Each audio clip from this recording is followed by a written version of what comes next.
this game plan won the match for Djokovic and his gold medal that was so elusive to him. And that game plan was targeting, I guess you could call it a weakness. It's not really a weakness, but Alcaraz's backhand.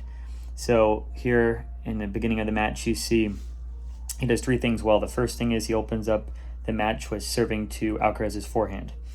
And then from there, he goes to the forehand a little bit and then switches it up when he has the opportunity down the line. You saw a lot more down the line backhands in this match.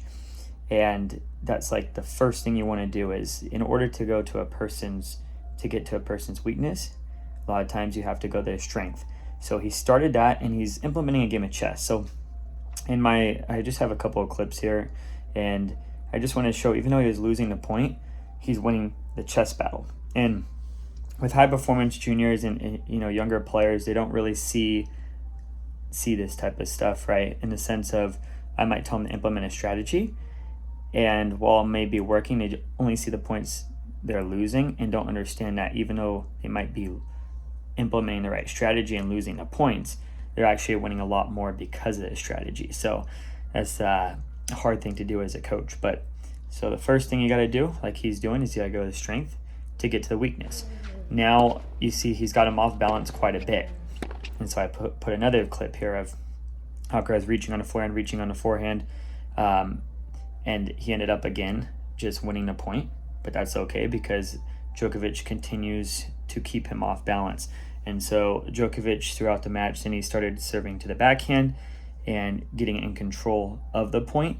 So Alcaraz could never really push him around as much. And that's really important because he doesn't have the speed anymore. So if you saw any of the longer points, Djokovic he's not covering the court the same. So the next thing that Djokovic did really well, and I talked about it before, besides just going to the going to the strength to get to the weakness, the second thing he did was he took his backhand more up the line, right? So they would get in these exchanges, and before Alcaraz could change the direction, Djokovic changed direction. And that, again, kept Djokovic in front of the rallies. And lastly, the third thing, and again, this comes back to, players getting mad, the high-performance players getting mad, like, this isn't working, this is dumb, is this last point, Djokovic, kept up with the game plan. So when Alcaraz did come up with these amazing plays, like this drop shot play, he understood, okay, can he do that throughout the match, right? Can he keep this up?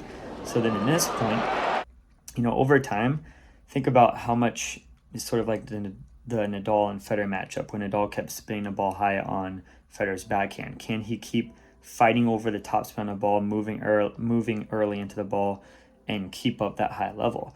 And the same thing with Alcaraz here. So when Alcaraz was getting pinned on that backhand side, eventually Alcaraz would run around it and get a forehand. But now check this out. He goes towards the middle of the court. Probably not that shot, but he's trying to make something happen a little bit more. And then Djokovic is able to execute. So when the ball was in the middle, Djokovic took that ball from the middle and took it cross for a great shot. And so that's the hard part, is getting players to understand, just because you implement a strategy and it's working doesn't mean you're necessarily going to win a match. Now, at the highest level, are you winning the point after you set it up, right? So you have to come up with these clutch shots, and that's what makes champions, of course. And even though Djokovic had this amazing game plan, it's still a really close match. Djokovic just came up with big shots in big moments, and that's why he deserves that gold medal. So that's a little breakdown on the match, guys. Until next time.